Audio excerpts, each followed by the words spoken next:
Hi, good evening again, everybody. Welcome to the artist talk for Reimagined, Unspoken Bodies and Spaces. My name is Katherine Kennedy. I'm an artist and a writer, and I'm just going to be leading the discussion with the three artists in the show. And, we want it to feel like a conversation. Feel free to, raise your hand, ask questions, and we're looking forward to hearing more about the work of these three great artists. So I'm just going to introduce the three of them briefly. So Akilah Watts in the middle. Hey, Akilah. Akilah Watts is a Barbadian contemporary artist who received her bachelor's degree in studio art in 2017 and went on to participate in Prism Art Fair that same year. She works with a number of media, including drawing, painting, mixed media, sculpture, as well as high and low relief paintings. Akilah has exhibited locally in a number of group exhibitions and hosted her first solo show in March 2019. She's also exhibited internationally in Miami and Romania and has been featured in online exhibitions, auctions, articles, and shops such as Lazy Lays and Ebony Art Spot. Akilah has been featured in a few local publications such as the Easy Magazine and M People Magazine, and internationally online on True Gallery and Lazy Lays. She's currently working on multiple bodies of work, one of which focuses on her relationship with natural hair and her Caribbean roots, and another entitled Trapped in Paradise is her way of exploring ideas of her island as paradise. So Anna Gibson is a Barbadian contemporary artist, who explores multiple mediums, crafting images of body manipulation through realism and expressionism. She has been practicing for over 5 years, completing her bachelor degree in fine arts in 2017. Her artwork centers around exploring and exposing vulnerabilities women have about their differences to each other and how they seek to physically mask or morph their bodies to achieve acceptance within their cultural, racial, and social environments. The most recent artworks are crafted around the evaluation and comparison stage of your physical image, each angle taking advantage of the mind's and body's vulnerable disposition, while emphasizing these self-inflicted processes of metamorphosis using harsh and soft combinations of drawing and painting, and exaggerating shapes of perceived abnormality. Alanis Ford is a contemporary Barbadian artist who specializes in expressionistic realism and portraiture. She works mainly with oil paint and collage. Alanis attended Barbados Community College and obtained her bachelor's degree in studio art. She's been in a number of group exhibitions, including Vermont Studio Center and at the Barbados Museum and Historical Society, and the Crane Gallery in Gallery of Caribbean Art, and a few other non-conventional spaces. Ford has just completed her second residency at the Chautauqua Institution of Visual Arts program in New York. She has been featured in publications such as Sugarcane Magazine and Barbados Today. In the years she's been creating, Alanis's concepts are based primarily on the Black female identity in an idealized, exotic Caribbean space. And through her proxy, she navigates life through paradise. So welcome to all three of you, and thank you very much for putting this show together. Thank you for having us. So I can start with a nice, easy question that just has to do with how the three of you came together to form this sort of collective in a way. I know that you all graduated from Barbados Community College the same year in 2017. And, was that kind of the start of your artistic relationship? And did it then grow after the college you continued working together? Or did you have any pre-existing relationships? As I thought, you most like a layoff over. Well, hi, good night, everyone. Thanks for coming. Me and Akilah, we went primary school together, and then Anna and Akilah went secondary school together, and we all met at college. Our first piece was actually a tiny little painting for a tutor that was like retiring, and that was our first collab. And you can continue. I was like, now you say this in such a clear, succinct way, but it was basically a collab piece for a teacher that was retiring. And so it was a combination of like all these schools that she would have taught at through her year. And then eventually somebody in the office kind of saw the piece and was like, y'all want to mirror? Yeah. And so that's kind of how we start the business that we have together, which is through design studios as well. And I think that is what was the jumping point for us. So the first movie we would have done would have been at St. John's Primary School. And then it kind of just went from there. And if I think that, down right. And do you see yourselves as a art collective in that traditional sense, like in terms of you have these kind of like set goals, or has it just been this kind of organic collaboration that developed? I can say it's a little bit of both. I don't think I really saw us as a collective until this year, until Ashley, who did our critique, and you mentioned it, to be honest. I think it just comes so natural for us to be together. Right. These men, I know it's a joke, but these sisters by choice. Right. So it comes so naturally to like work together and to bounce ideas off of each other that I don't see it necessarily as like a hard thing. So I didn't really see it necessarily as a collective. It just is what it is. And it was like organic too, so like it wasn't intentional. Right. It's just, Until like when we started business, like, we should make a business. Yeah. Yeah, We should register this. Maybe we want to do like Yeah. other things under the name of our business as well. So we thought like, just so we make it official. right. Yeah. It just started to make sense. Yeah. And in terms of planning this show, is this your first major kind of contemporary group show together? Yeah. Mhm. Definitely. And how did, what were the kind of conversations you had around planning this show? Because it's kind of there's this interesting shared thread that you all have where you're looking at, the female form and these kind of intimate moments. But this is Unspoken Bodies and Spaces, which I thought was interesting because when you think about Caribbean households, there's this kind of, like there's a level of privacy and house proudness about like drawing back the curtain on certain things that people don't talk about. So how did you guys come up with this concept, and how do you see the works playing into it? I think the work just that came together naturally, because we didn't really look, okay, we have to create this type of work for the show. Mhm. We just created a body of work individually, and then we put all together and then we curated. But this one was like the collaborative piece. We were like, okay, we have to do a collaborative one to tie everything together. And I'm so nervous because shoving this money back in the head every chance we get. Don't be nervous. But basically, what Alanis said is true. We are always like constantly working. So I don't think we went out with the intention of, yes, we gotta create these pieces so that they fit together. I think naturally from bouncing ideas off of each other and having conversations, our work already speaks to each other. So it was a little bit organic, natural to have a show together. And people have been asking me for years, Heather specifically, been asking us for years, when y'all doing the show? When y'all doing the show?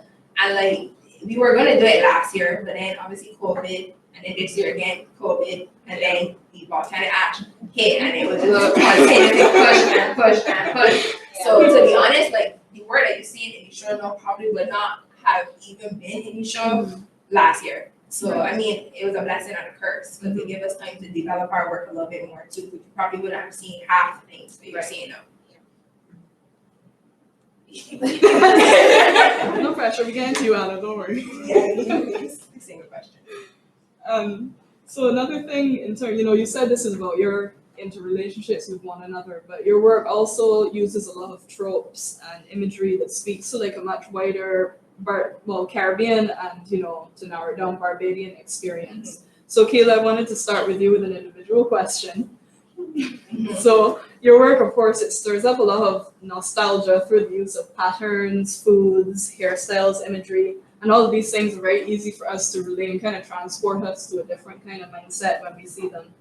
And there's a sense of comfort and pride you feel as well. I think you see some of them, but then on the other side, you're also we're kind of looking back as unreliable observers. We have like rose-tinted glasses when we look at our memories of certain things. So can you talk about how your use of memory and nostalgia draws attentions to like more nuanced readings of the Caribbean and maybe some issues that underlay these things that at first make us feel comfortable?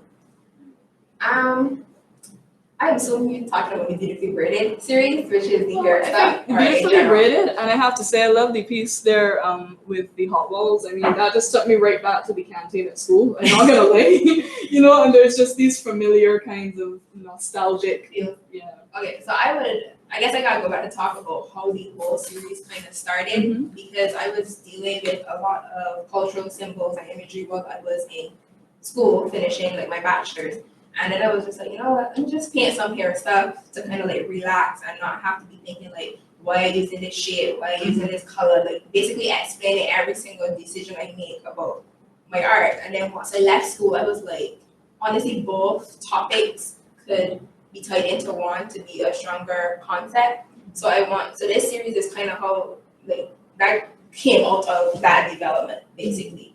Like I wanted to combine something that was familiar with something documentary based almost like. So it's like I wasn't necessarily they're hiding or they're blinded to the truth. I wanted to remove the faces because I don't want you to necessarily relate to the people in like, okay, she went to this school, I went to this school, so our situation is more environmental based. Like what feeling do you get when you see these pieces? What connection do you have with them? Because obviously everyone that looks at a piece will not have the same hair or will not have had experiences with the vegetation or fruit, but each piece has something for everybody. Right.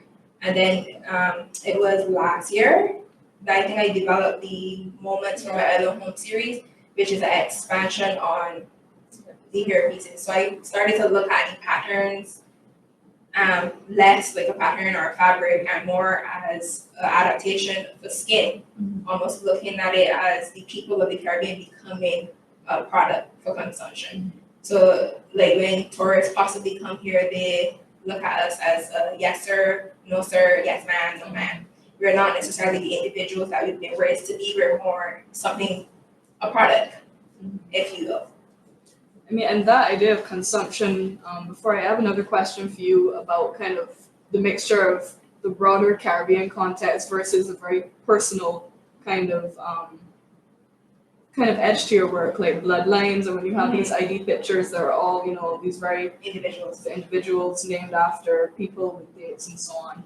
But since you mentioned consumption, I had a group question for all of you because consumption is a theme that comes up over and over again in all three of your practices, both in title and in theme.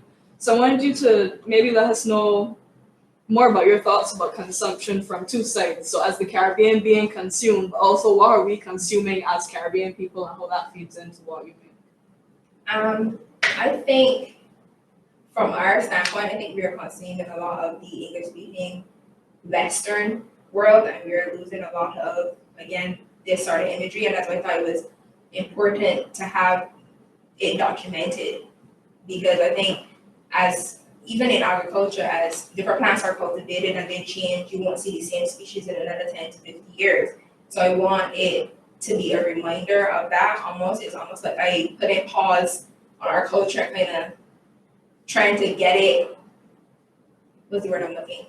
So into like a time capsule. Documented, encapsulated, all the different things before it's too late. Right. So somebody will be able to look back on it and be like, yeah, I remember this.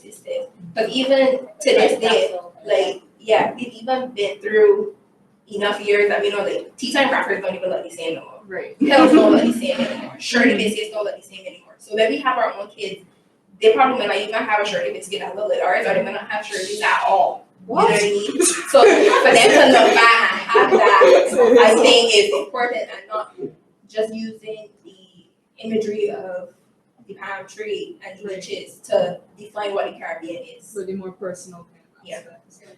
I think I kind of explained our part, like who's consuming us a little bit before, so I'll just transfer. I think mine in terms of consumption is the more looking at like the foreign gaze consuming my figures, myself. And what I do is, especially in this series, back here in Tropical Gaze series, is like a conversation between different gazes. So like the proxy and the gaze of the male, the gaze of the foreign, my gaze, you know, the gaze of the environment she's in. So I think in terms of, I think it's stretching it a bit in terms of consumption because I don't really think of that when I'm creating, but it's just like multiple conversations happening at once.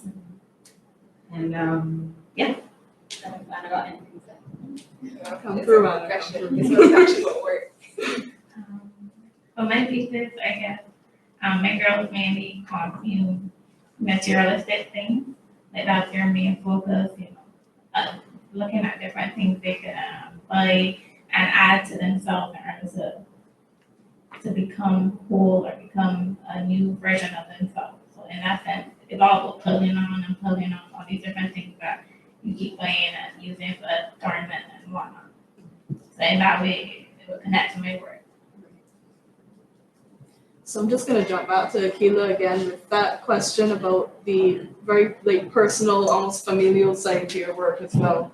So you have these time capsules and these largely relatable images, but I mean this is a self-portrait here. Do we have the bloodlines? This is I would say a family a portrait. family portrait. So it's a piece that has me, my father, and my brother. Mhm. Obviously, you wouldn't know my father and my brother because you don't know them. Mhm. And their skin had been removed Right. and adapted to be patterns again. But in some of these pieces that are based on the family photos, I'm also looking at what's the word I'm looking? The conditioning of children through cultural and familiar norms, like how, again, being prepared for the outside world, just the don't do that, don't do this. I think as kids we have like this free spirit, this free will before we learn like right and wrong, and even like the fire hot and these sort of situations, we have more of a freedom in that thought process. So it is looking at a kid or me specifically almost adapting to my skin as I grow older. So then there's another piece becoming the product. So there's another piece, I think the first one I did with me, it was me and my brother, and my skin is actually adaptation of his. So I have not even found out what my skin is going to be as yet. It's almost like how children copy things that they see. You know what I mean? Even though my skin is becoming a product for consumption, it's still not the product that I'm going to be when I'm finished. Right. And in terms of product and how we kind of mold ourselves and see ourselves, as a nice transition into Anna and Anna's work.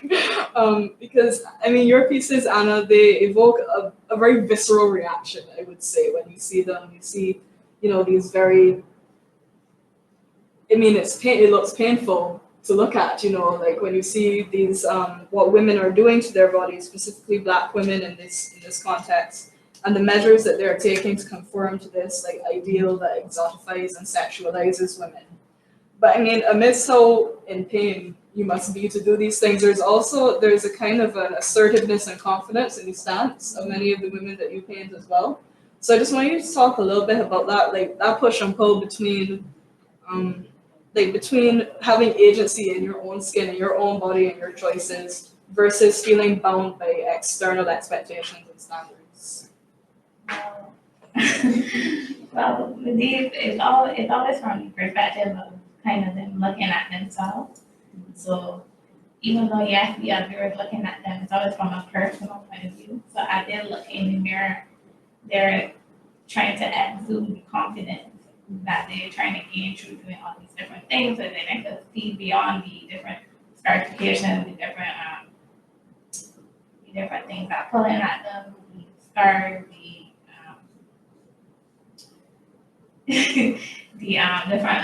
different plasters and whatnot, and seeing what they on the journey to become. Right. But hence why they still have on the lingerie and the underwear and stuff. They still essentially dormant and kind of sexualizing themselves in a way to feel confident. And I mean, I think you can see that as well, that kind of duality or layeredness through some of the titles of your work. Like I know you have a series called Rebirth. And I mean, to me, Rebirth, it sounds like this kind of new, fresh, it has a really positive connotation, which, as you say, kind of matches yet doesn't match what these women are doing, because they might feel that they have been reborn, but as a viewer, we also are seeing a more painful side to it. And this piece here specifically I wanted to talk about, it's called Rebirth Metamorphosis. And I mean, I think it seems to be a bit different from some of the others, just like the color palette is different. You're using flowers and organic imagery in it. And the focus is kind of less on the sexualized aspects of the body. So I wondered if you could talk more about this piece and its situation in that series. With these series and all of them were going through a type of transition, like a metamorphosis in itself, becoming into something new. Whereas with this particular series, I started focusing, kind of dialing back and going back into like the minds, like how you viewing yourself after all of these different changes, and kind of revisiting what the mindset would be after you more or less become perfect. Right. So with that one, I started to look at the story of narcissists and the flowers that kind of grew, the narcissist flowers, the daffodils, that grew after he fell into the water being so obsessed with himself. So I kind of been taking that as inspiration for my next journey with this series in terms of like exploring like a more fantastical idea of rebirth and becoming a new person, kind of breaking down different mental aspects of ways we might seek to change ourselves in the first place. Right. And speaking of journeys and traveling, Alanis, I mean, I feel like your works in this show, they act almost like very, very straightforwardly as a travelogue, as this character, you know, and like you're seeing her traveling to this island, and you know, there's this range of different emotions that bubbles your persona that she goes through, and she sees the island. So we're seeing her kind of exhausted, curious, hesitant, you know, and then even like kind of empowered by the time you get to this piece that's behind you. So I just wanted you to talk a little bit about this journey that Bubbles has gone through, and also your use of self-portraiture within your works, and that transformation into an alter ego or another person. Well, like the basis of my work is self-discovery, and what I'm looking at is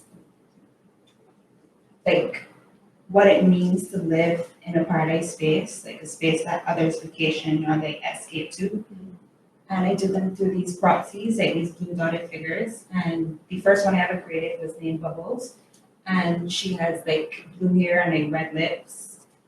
And there's multiple conversations happening, as I said earlier, like between me and her and the space she's in.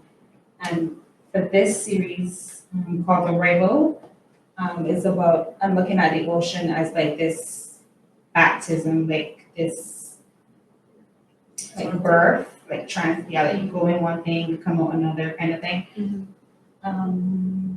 What was the question? Like, like off topic. No, I mean, keep going. I mean, so just that kind of transformation from you into Bubbles, and right. Yeah. I mean, I see my proxies as myself, and I also see them as their own entities. And I think I flip between them a lot, especially like for these ones where it's like just the mass kind of thing. So like a hybridization is starting to happen between us.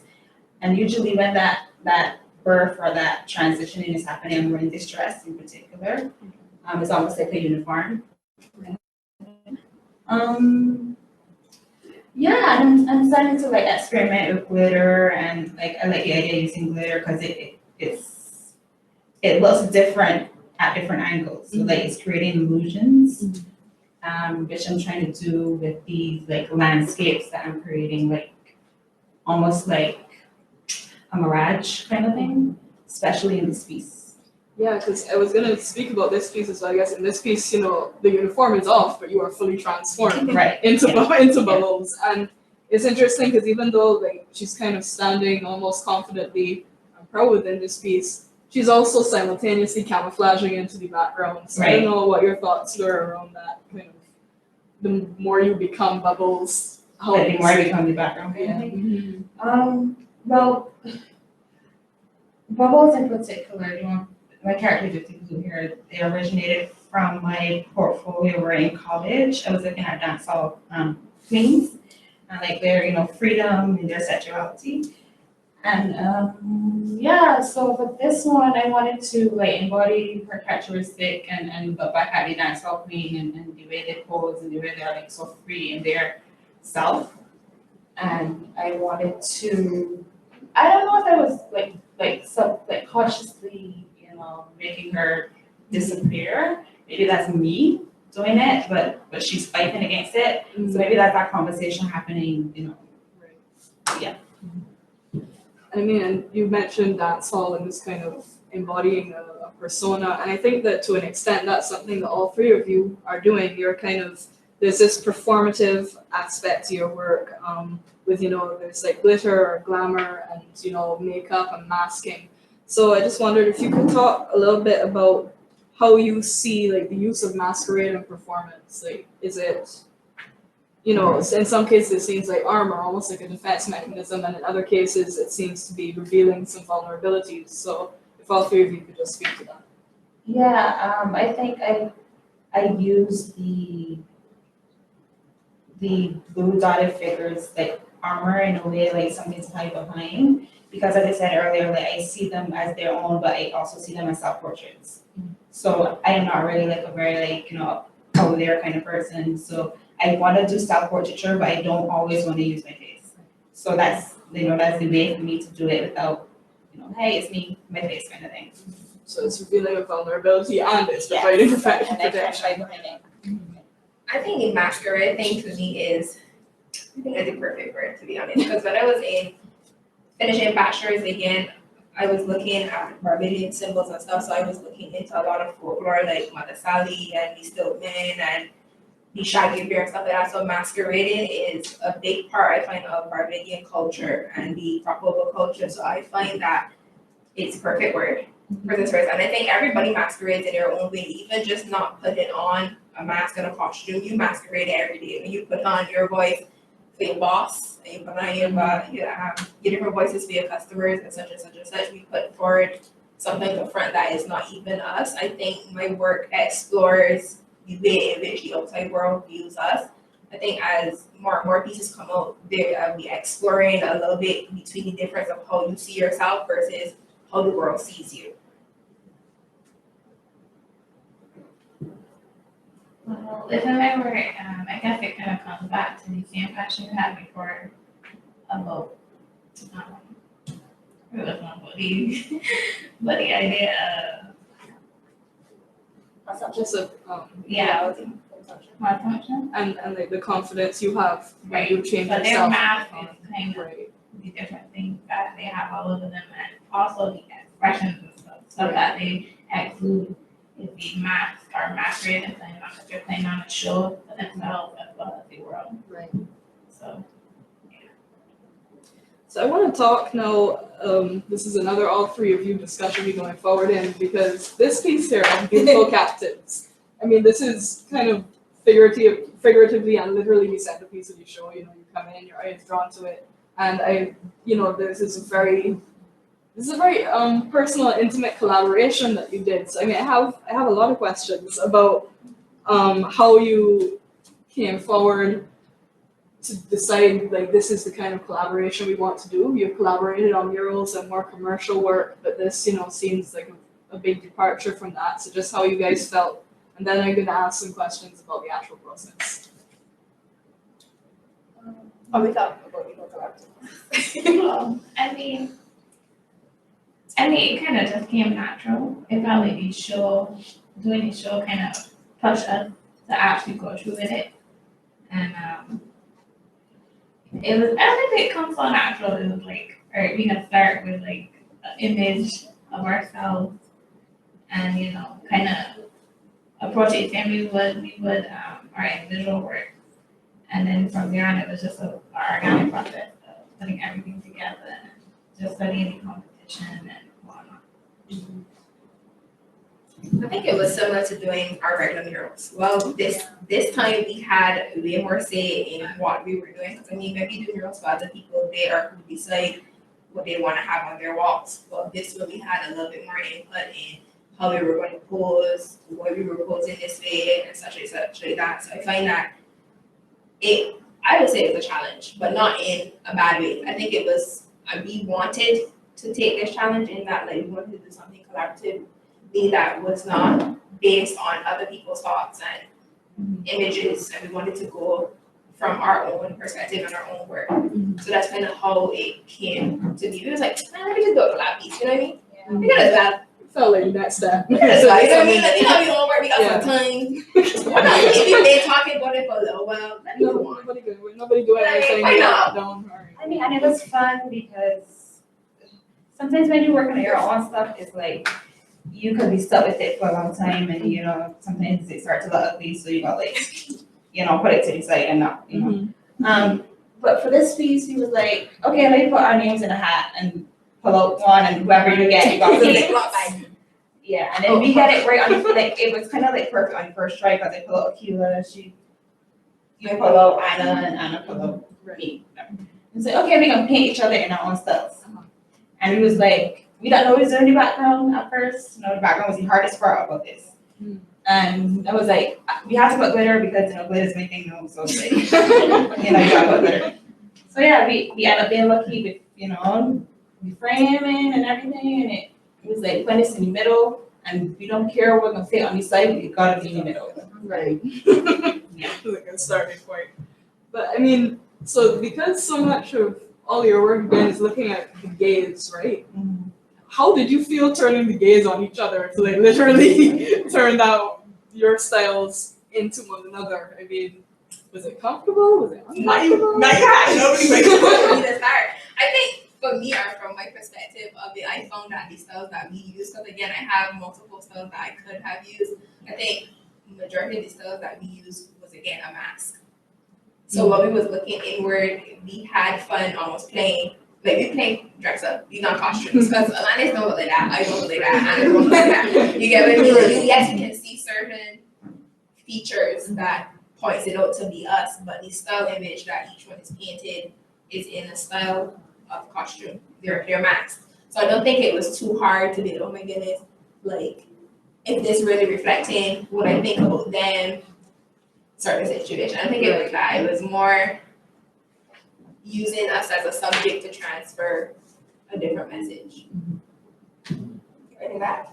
It was pretty fun actually to like edit her body according to I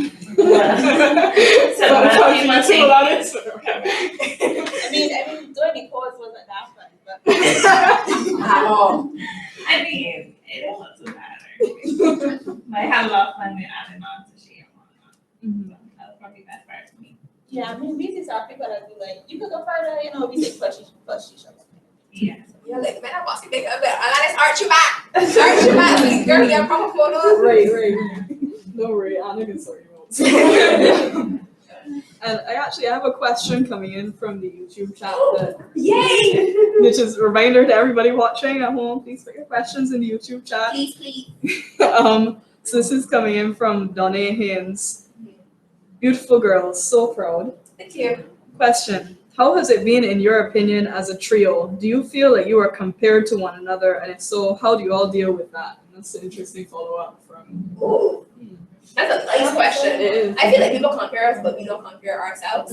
So Which when, is the most important. I feel like it's flies right over the head when people compare it, to be honest. I'm like, yeah. Like, because me and Anna get compared to a lot of things because we're similar in complexion and our hair. So like, and especially with the masking going on now, like some people can't recognize your features based on your eyes. Like I had to do a job on my own, and I went, and the guy was talking to me like we knew each other. I was like, yeah, you talking about Anna? She's always on the job previously. But I don't think it's when people compare us, I don't think it's necessarily a bad thing. They usually ask us a lot if we're sisters. Right. Like either we by ourselves or we by ourselves or y'all by yourselves. It's usually a question that comes up a lot. I mean, I although our work goes well together, especially like when we had to create this show, we realized how well, you know, things look next to each other, et cetera. People, I don't think we have ever been compared to our face. In terms of like, So let's say yeah. Right. yeah, and we try to be very supportive of each other, and you know, I would always send them like beginning stages, be like, oh, this look, should I do this kind of thing. So I don't think we got like any like, you know, malice in our heart towards each other, but you know, a rising tide floats all ships kind of thing. So if she succeeds, I succeed, and I either make sure that succeed kind of thing, you know. So, yeah. I just have one more question, then I'm going to open it up to the audience here, and we have a couple more coming in from online as well. But my last question is about the curation of the show, actually, and how, you know I talked to you all a little bit about the process already. You said, you know, you printed things out, you moved things around, you figured it out. So I want to ask about that curatorial process and also the digital kind of, what did I call it? So yeah, the virtual replica of the space that you did online. And I was wondering if that was like a direct response to COVID, you know, for all the people that maybe can't come and see the show, or if that was kind of a natural direction for you to take as well. I think the curation was probably easier than we thought it was going to be. Because we have been working together for 9 years now.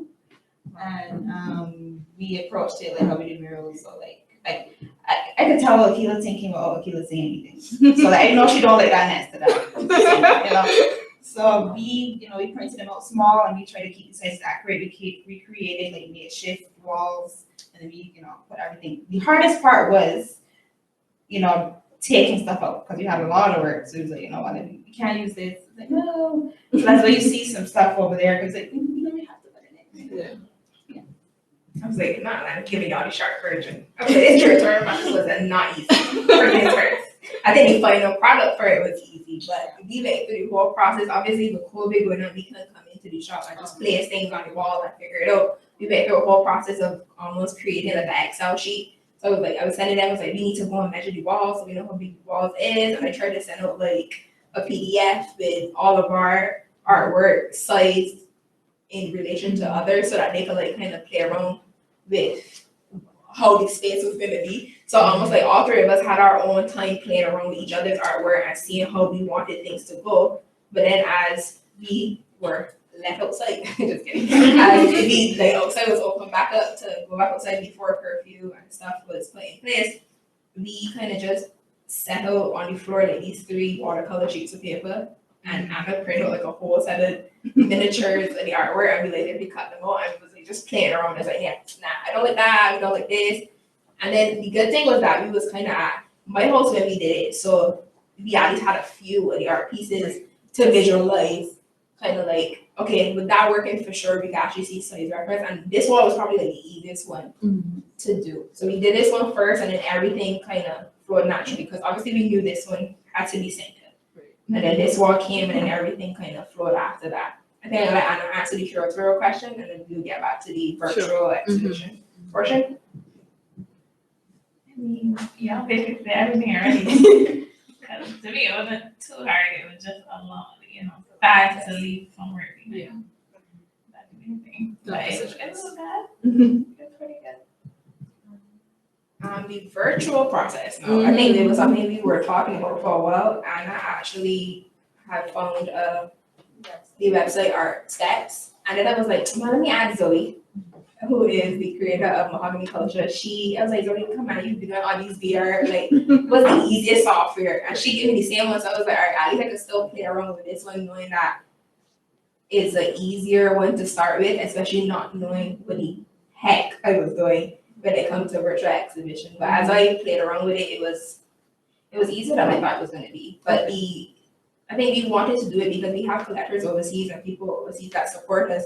And then with the volcano ash, I think that just solidified us wanting to do it because there are people with respiratory issues that would not be able to come out to the show. So we wanted to present it virtually as close as possible to what it looks like in person, so people still get that experience.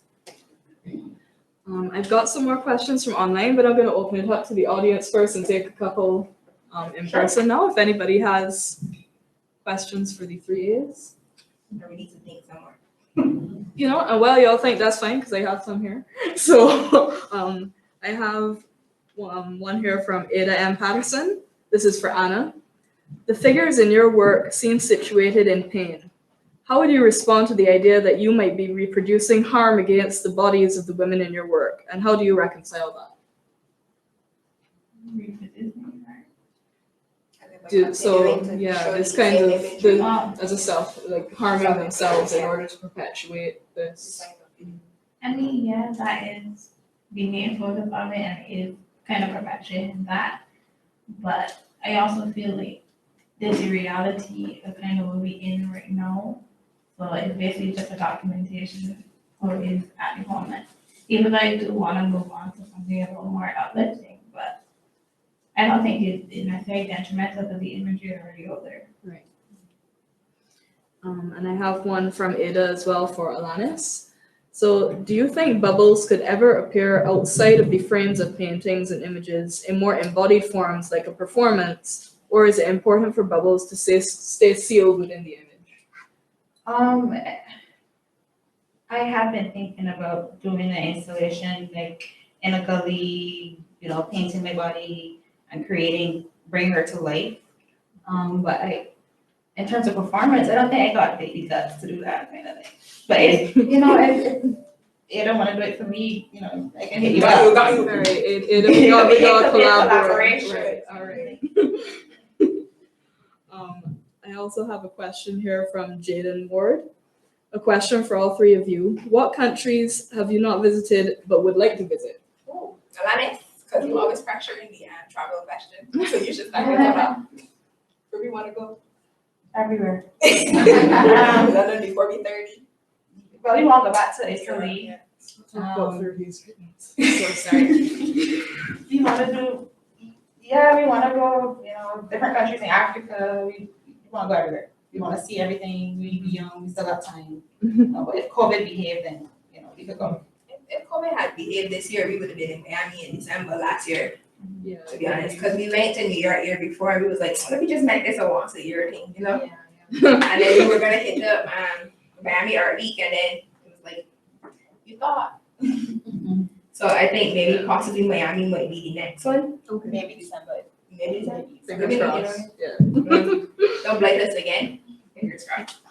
Anywhere specific? I'm gonna go everywhere. I love to go back to London again.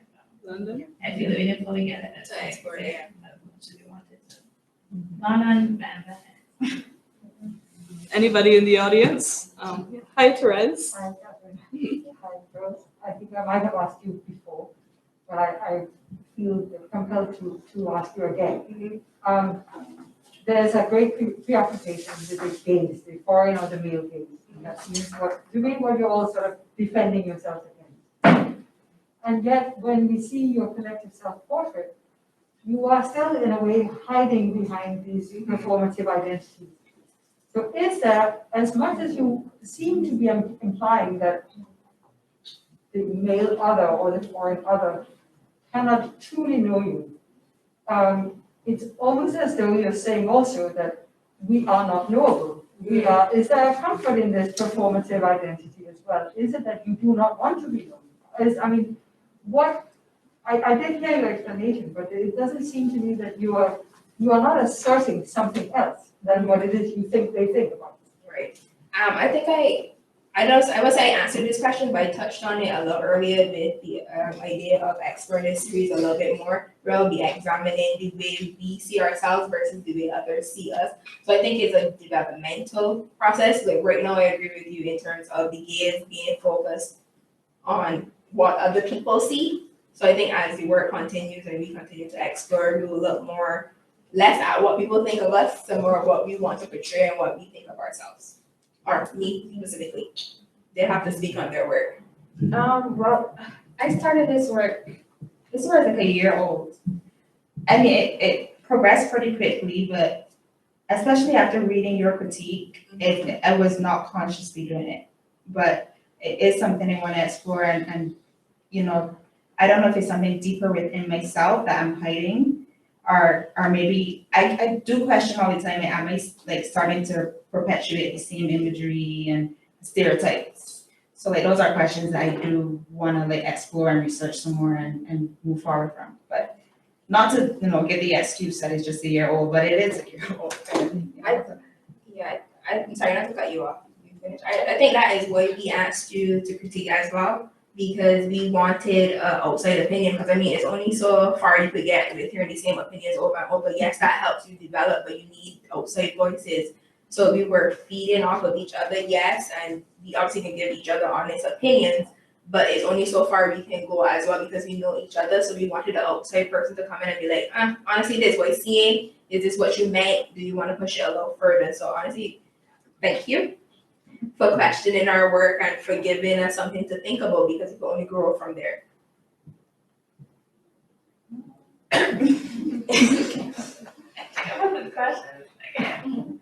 Sorry, maybe a little bit less relevant for you actually, because you're not, I mean, I don't think your figures are particularly performative. But then I would ask you, which I think I did ask you in writing as well. There is this question of perpetual victimization. You know, is there any way, any hope that they can also, in some sense, also turn around and say, I'm going to take charge now, and I'm not going to be, you know, the victim or the object or the respondent to all these desires?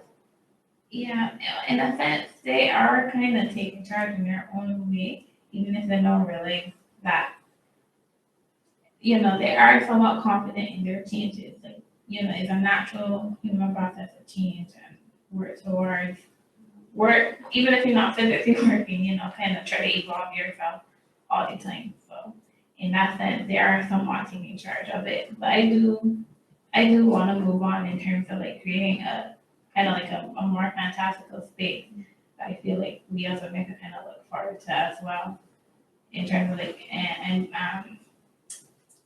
celebrating our bodies and our naturalness instead of like simply just going through change.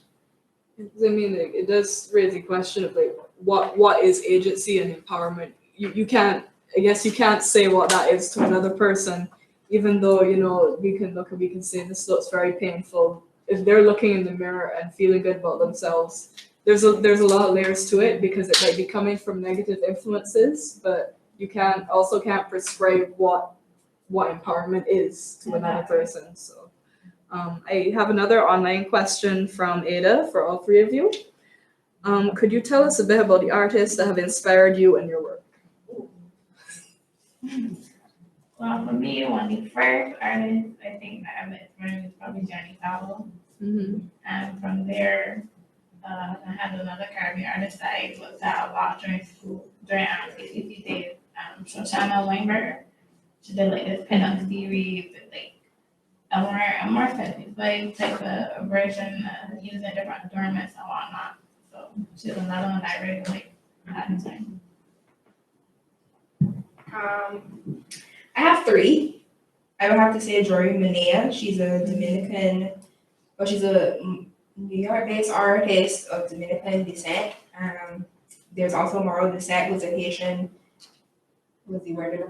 Haitian derived artist based in Miami. And then there's Nugent Smith, and all three for different reasons. Because Nugent, what he does do a lot of mixed media pieces and stuff. He is kind of who I look to and who I introduce people to when they're interested in looking at performance art. I think he approaches it in such a way that it is groundbreaking and understandable and not necessarily too abstract to be going over too many people's head. And then Marl I look at for three-dimensional stuff. He is looking at colorism and all these different things from Black people based in his works, which are made of porcelain. And then there's Jory, whose work I was looking at since I was in college. Her work deals a lot with the Caribbean and the idea of those prints that are more traditional to represent like the Caribbean. So like the shirts, kind of like the shirts that you see, like tourist shirts, not necessarily the Hawaiian ones that have like the hibiscus on it, but the ones that we see that are literally just like sceneries with like the black silhouetted palm tree and you have Barbados written across it. Like I was like thinking in my head, I was looking at that sort of imagery before I knew about her work, because obviously I would have been looking in Abed's for different fabrics that represented the Caribbean sort of thing. And then when I saw it in her works, I was like, really, where Barbados? I was like, not people just using the same print and slapping the Caribbean name on it sort of situation. So I really relate to her because I think she is touching on similar topics in the Caribbean, but in her own way. Yeah. And she does do performative art in a slightly different way. It's more photography based, where I think it's almost a combination between me and Alanis's work, where she literally wears these suits that are made from the patterns and then go and put herself in the landscape and have that photograph. And she would have done some work where she was covering monuments in the different states that weren't, with the fabric that weren't necessarily sending the right message anymore. She had like different projects like that with almost like masking those sculptures as well. So I think those three specifically. I'm a more type of person like to be on Pinterest and I would like save a bunch of pictures kind of thing. But the only person like that coming to mind right now was Terry James Marshall. He was kind of like the blueprint for when I first started the proxy, because at first they were just like silhouetted figures with the blue hair and the red lips. So yeah, I'm more like a picture kind of person. Yeah. Like I would save a bunch of references and it would work from them. Yeah, same. I think it's just the artists that we gravitate towards, or that we can remember offhand. Yeah, and I do save like a bunch of different like stuff. I follow a bunch of artists on Instagram and yeah, but the name just one thing. No, I'm worse when I get that Spot, question. Yeah. But thank you very much. Do we have any more in person? Yes. I know that size and style matters in terms of informing the narrative that you're trying to represent. So I want to know, especially as it relates to these pieces over here, which looks at the body again, and you try to bring it to the size of real life. But then you also have the very, very tiny ones, and then you have some that are framed and some that are not, that are on canvas. So I want to know from each of you how the size or what allowed you to choose the specific size for each of the different ones. Well, majority of my work is usually big. I usually tend to do it bigger because of the type of thing you don't want it to be in your face, kind of feeling like you immersed in piece somewhat. If it could be even bigger, I'll probably do it even bigger. But mainly mine is the ones that like that big, and I tried framing these other ones that are slightly smaller, so I gave them kind of a background and an outlet to shine. So mine are multiple sizes. Some are framed, some are not. So I guess to touch on the pink phones, I think is a great question. Thank you for the way. I think size really informs what, like, part of what the concept is, to be honest. Like, I'm a sucker for small work. I would paint small for the rest of my life if I could. But I started to branch off into bigger things because I think it's important. For these ones specifically, I don't think it would have been as impactful if they were just a portrait, because at that point, it is just a portrait. This size reflects it being a ping pong. So when you see it, even the specific size of it, it puts you back into, oh, I gotta go get my passport photos, I gotta go get my visa photos. So they immediately trigger in your brain a relatable memory, moment, or imagery. So I think that is why I specifically make sure that these are the size that they are. And even for us as Bajans, or people that live in Barbados that know these are called ping pongs, other people will still recognize them as identification photos to some extent because they're mainly around this size. For the ones on this wall, the ones that are framed on this one specifically are on paper. I specifically chose paper because I think it gives me the stylistic feel that I need once the piece is finished. The skin specifically gives it almost like a plastic doll-like feel, and that is why strategically I use paper for those.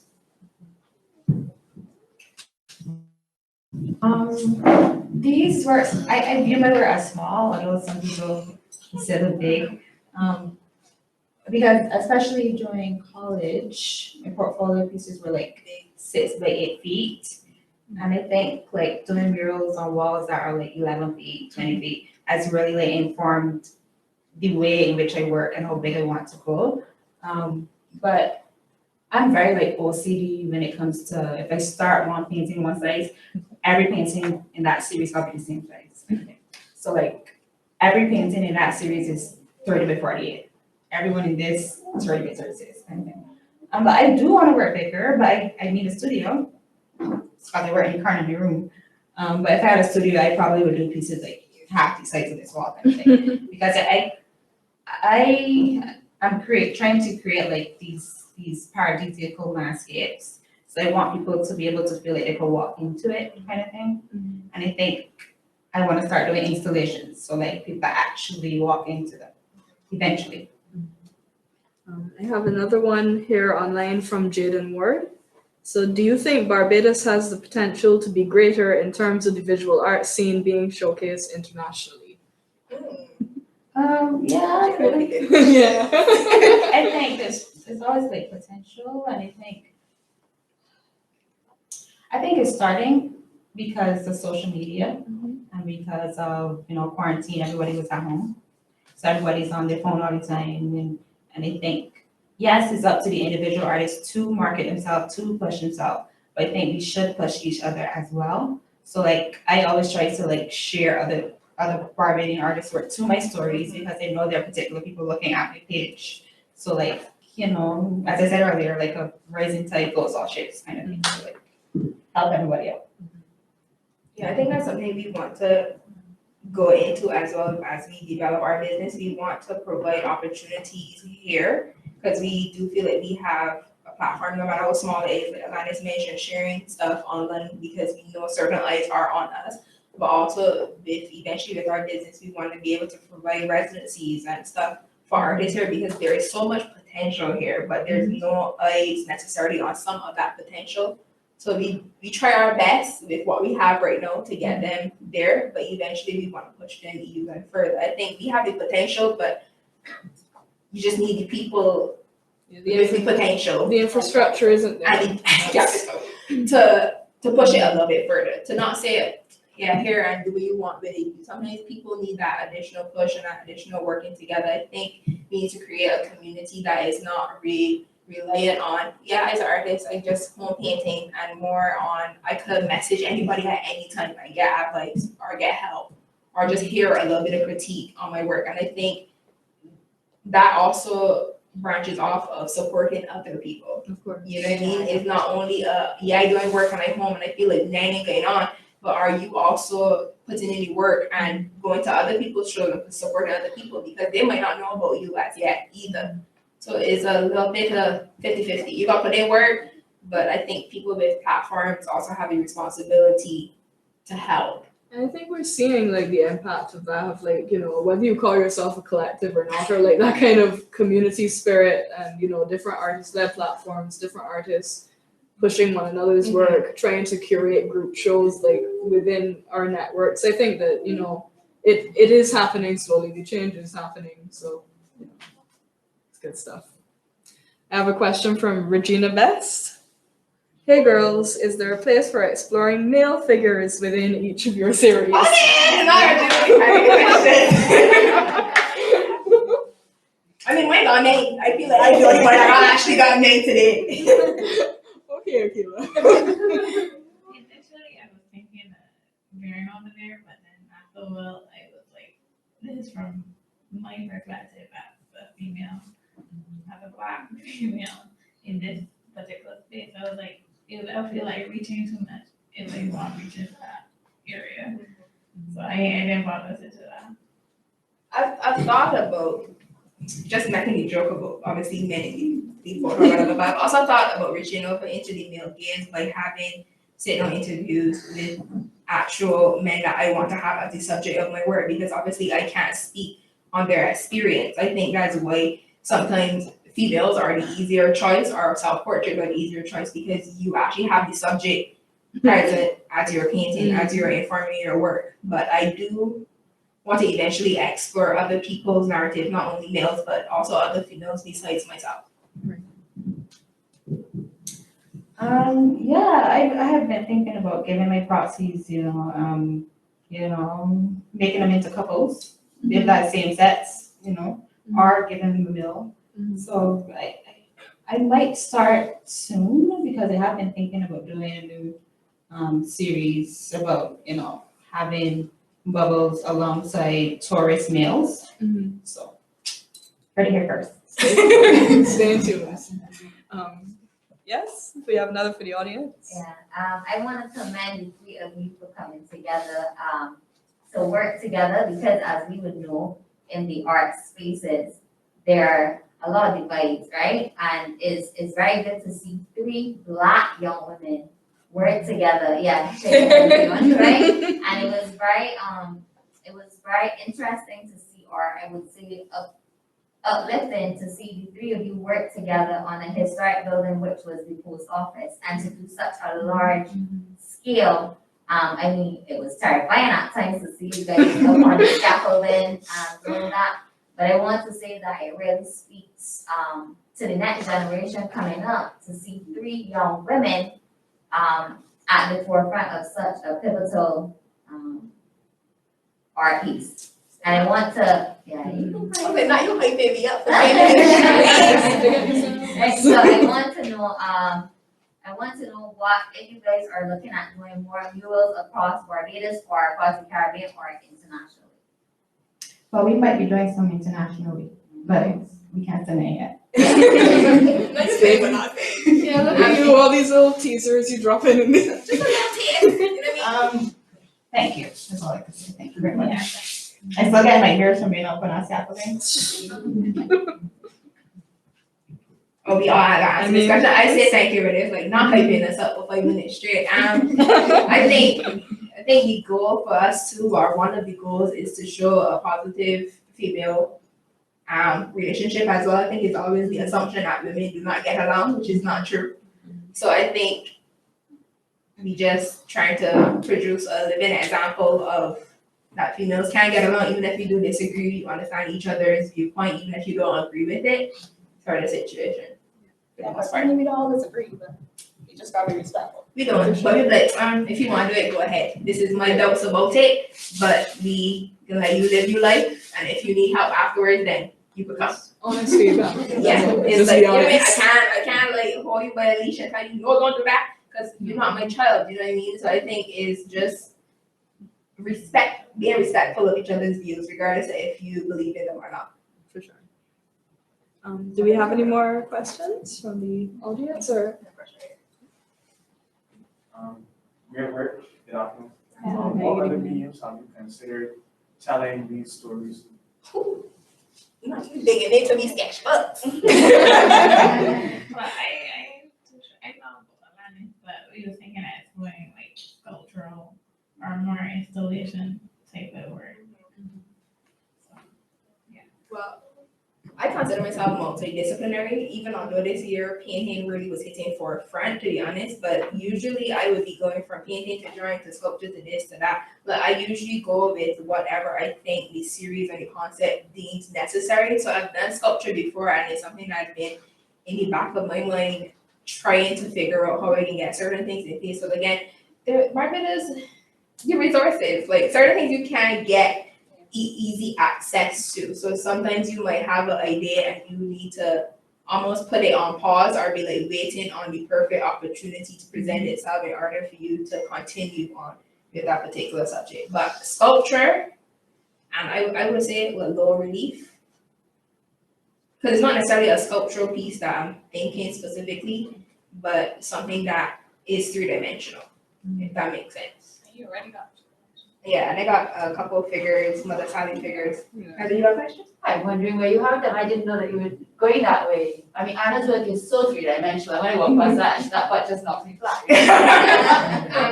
It's just crying out to be sculpture because it already is. You know? Yeah. No, the only three-dimensional pieces I have are like these three Mother Sally dolls that I would have done in college. I was examining folklore from like in the past when Mother Sally was only portrayed by men. So it was literally like presented on a shelf that was slightly higher than eye level, which encouraged you to look underneath the piece, and it was on a glass shelf. So like when you look under, it really shows you that they were men. Like even under the facial features and the beards and stuff, it's like, yeah, these is men. People age, I just made sure to present them in such a way that I was like, man, let me people underneath here real quick and see what's going on. It was literally a glass shelf. So then when you look under, you could see like all underneath the skirt.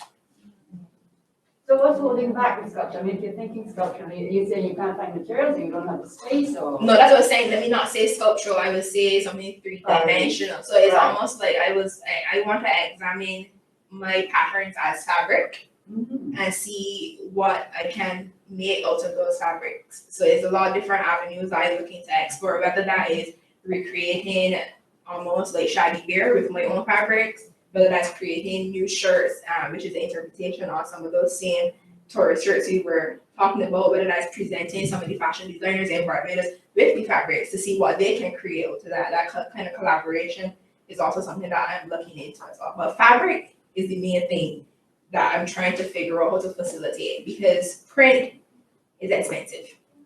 And the amount that I would need, I ain't got any money. I already money reside. Exactly right now. I think I need to look maybe possibly overseas to see what the facilities are bringing so that I can continue with that project. Are there any questions? Other materials? Three-dimensional works. Like, No, I mean, if you yeah. Other mediums and other genres. mediums. Well, I'm kind of like a snob, because I'm like, oh, I'm gonna be an oil painter, I'm gonna be traditional. I like, then roll my eyes at me all the time. So like using stuff like glitter and even like these little pieces back here, like I have like a million of them and I never show them. But like I really love doing them because it's like a way for me to escape the pain and just like have fun, and I realize that I'm not like overthinking. And they always tell me, girl, like show these stuff, like these are saying something. So I really want to like push that some more. Maybe don't paint for a couple months and see what I create. So you're welcome. Because honestly, these wouldn't have been here if me and Anna didn't beg. Respectful pushing. Beg. Well, if we, yes. After you guys knowing each other for so long and kind of being both very close as friends, but also as business partners, how do you find that you kind of informed each other's works over the years? If at all. Well, they begged Alanis to show some work. We know that much. I think she means conceptually. Possibly, Yeah, I mean, you guys collaborate like on I don't know, every but scale, kind of. Yeah, but as Akilah was saying earlier, like this year has been like last year has been like a really painting year for her. And I joked with her and said like, man, Anna influenced you to be a painter. But I am a painter. I just painted this year. Yeah. It's just a longer painting state. I don't know. I don't think the work is becoming more, you influence each other and becomes more like each other's. Right. Because the show works very well. Do you think you hold each other back in any way? If you were living somewhere else, or if you didn't know each other, would you have gone in a different direction? You kind of. If you can answer, I definitely got an answer. I don't know, because Anna has, not to answer for you, but Anna has been looking at the body since college, like, and Akilah has been looking at folklore and looking at Barbadian culture. So I think I'm the only one that kind of divert a bit from college, because I know I was looking at dancehall culture, and now I'm looking at self-discovery, and but I think the way in which we probably do influence each other could be with the colors, could be. I definitely got an answer, so we can be on. Okay. I think my answer is not only painting but figuratively. So yeah, while I am still focused on culture and folklore, it has taken a complete 360 in my opinion. I was looking at stuff like you see scape as puzzles. And now I am examining, so I think I had a broader topic base while I was in college, and how they informed me is learning how to narrow it down, learning how to take off a bite and chew before I try to swallow a certain situation. I think I would have never been painting teachers, you would never catch me dead painting somebody at all. Like the closest you would get to me painting somebody would have been the back of my head. But I was not here for the faces at all. So I think I kind of like put them down for a little bit, and then really consciously was like, yeah, I can paint faces one day. It was just like, I got this idea in my head and let me just see how this pans out. I tend to sketch a lot with collages more like. I would do like a collage and be like, shh, that hit it. And then I would send it to them. I was like, what y'all think? Without giving them necessarily my thoughts on like what direction I want to move in, because I want their organic thoughts on the direction or the imagery that I'm presenting. So I think we inform each other with the words we say and the way we help each other to develop. I don't know if necessarily stylistically or visually, like our styles are necessarily rubbing off on each other. Because even yes, it works cohesively, yes, but like you can still look and see like that's Akilah, that's Alanis, that's Anna. I think it just be growing together. If that's the best way to say. You ask Anna? I feel like the way we've ended up taking from each other is probably like as we work together, like for instance, when we start working on stamp, I remember Alanis said that she said the stamp, when we was looking at images and stamp, she said the stamp and end up incorporating it into work and stuff like that. So it's more like just natural little ideas that we will get from each other that will help you develop in different ways. Maybe we have time for one more question, if anybody, yeah. Okay, do y'all ever suffer from what would be the equivalent to writer's block? And if so, how do you overcome that? In the article. Yeah. Yeah, definitely. Yes, you. I mean, I've been in it for a long time, but to be honest, I find it best to just keep working on something or the other, or keep looking at different things to get inspired. That's what worked for me so far. Even though I still kind of going through it. And we here, so we can love she too. If we realize we don't hear from she for a little bit, we be like, what you doing? We start getting on like tutors, like really work at certain situations. I think that's what kind of helps us being accountable to each other for work. But I don't think I've really experienced artist block since I left college. Cause that was the hardest for me, to be honest, because you was moving from an environment with 10 students who some of them are in here. We was moving from a class of 10 students that was basically having a critique with you at least once a month and telling you, yeah, that working, this, that, to an environment on your own. And I didn't have a studio or a home studio at the time. I was working literally at home on the floor, like in front of my bed. So I was limited when it came to space. It's only last year that I convinced my mother to like dig up the spare bedroom closet and let me build like a home studio sort of situation. So it's between last year and this year that I had an office. But honestly, I don't think I experienced artist block. I just get bored. I think sometimes work needs to be put aside. It needs not to be dwelled on for too long unless you want to be progressing. I literally would start something, I'd be like, yeah, I'm ready to move on. Like that helped me to spark a different idea, and I think the other idea is going to lead me somewhere else. Because it's not to say that like putting it down is going to destroy it. You know, you're not throwing it away. It's something that you always come back to. So that's how I look at it. I just be like, no, but I know I'm working on it anyways. Like even if somebody know that I'm working on it, I'm accountable to myself. So it's not that if I say I start it now and I can finish it next week. I can just be like, oh well, I can put it on and start something else. I mean, I think the biggest artist block I had was when leaving college. For a couple of months, like I literally just used to be in bed like all day doing nothing.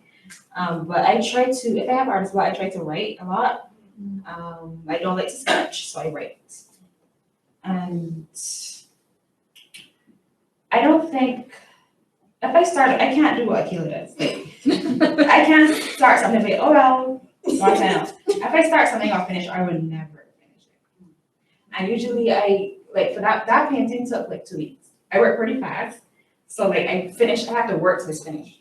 I can't put it down. I have a lot of pieces right now put down that I probably would never go back to. And that, so I gotta know myself and I gotta know that if I start, I gotta finish. Yeah, so that's a nice note to end on, because I think again we're bringing it back to this idea of like community and supporting one another as artists, as women, as Caribbean creatives, and I think that a lot of your answers have really embodied that. And yeah, I just think that's a nice note to end on. Big up yourselves. Thank you everybody for coming.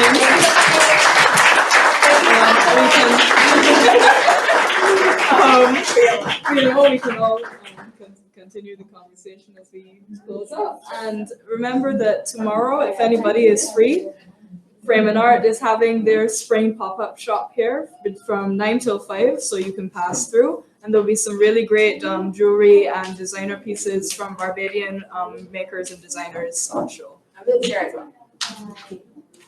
All right, and thank you very much, everybody, and get home safe. Thank you.